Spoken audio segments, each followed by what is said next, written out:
Number 20. Okay, we have a circle. Negative 1, 1 is the center of the circle. And we have a line T tangent at 4, negative 3. Which point also lies on T? So we need to figure out which of these lines would lie on T. Maybe here, but it has to be on T. Well, if I had an equation of the line T, I could do that, but to get that I need another point. I don't have another point. I just have that intersection on the circle. So let's quick do an estimate. 0, 5/4. Well, that would be somewhere up here. That's definitely not going to be a point on T. 3, 6, that's going to be up here or something. That's not going to be on T. So I can eliminate these answers. I'm either going to be 8 out and 2 up, or I'm going to be 9 out and 1 up. Well, it doesn't look like it's going to be 9 out, 1 up. That looks like it's going to be below T. Don't know for sure, but my guess is it's probably C.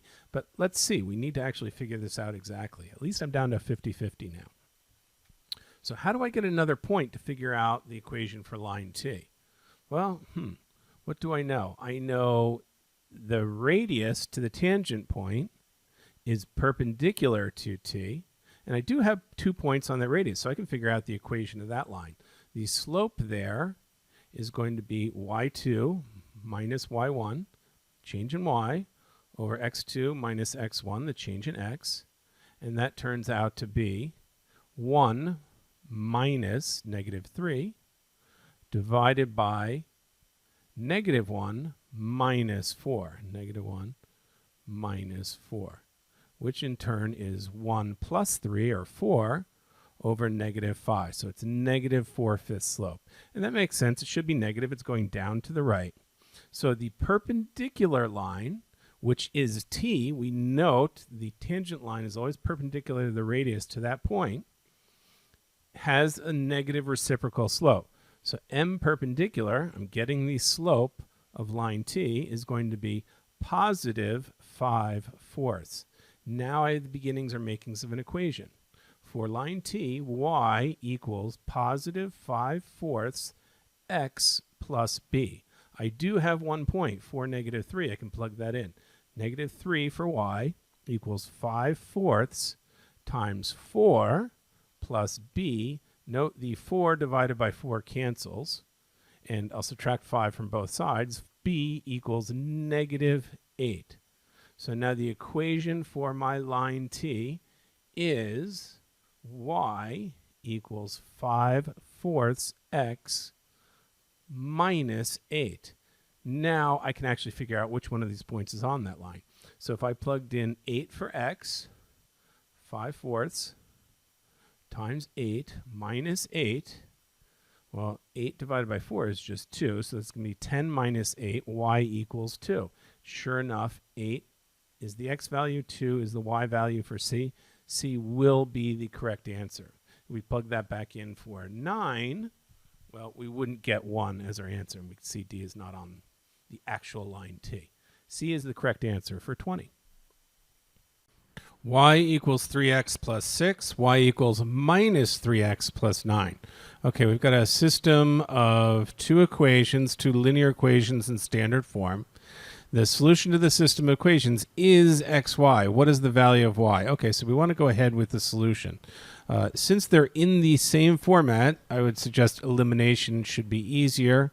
And in fact, we've got a plus 3x and a minus 3x, which cancel nicely if I add the second equation to the first. Okay, so that means y plus y, 2y on the left side. Be careful, it's not just y, it's 2y on the left side.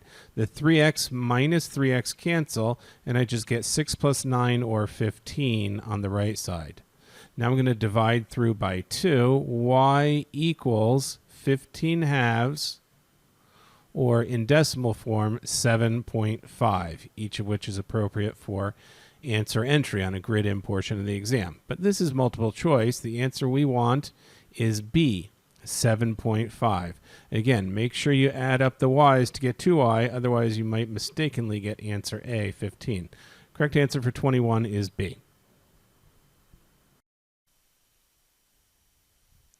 Number 22, a researcher estimates there's a population of 618 gray wolves covering an area of approximately 16,452 square miles. Which of the following is closest to the population density, estimated population density in gray wolves?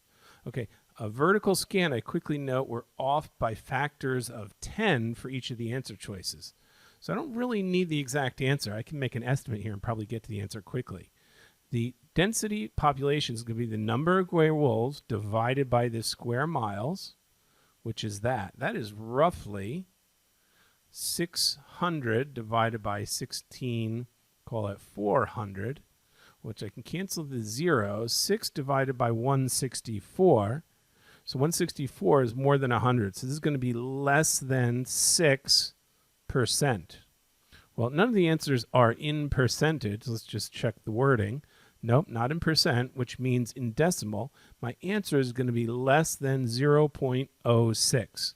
The correct answer must be A. It's the only answer that expresses the fraction in the correct number, the correct multiple of 10, right? The numbers actually here might work out to 376, I suspect, but you'd be off by a factor of 10 if you chose B. The correct answer is A, 0.04.